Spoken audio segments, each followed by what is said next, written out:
Hello guys, what's up? So I'm back again for another tutorial video. So for this video, I will gonna show you how to change your Facebook theme into dark mode. So if you are interested, then keep on watching.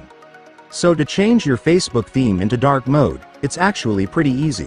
So for the first step, of course, you will need to open your Facebook. Once you're on Facebook, next, go to your Facebook menu.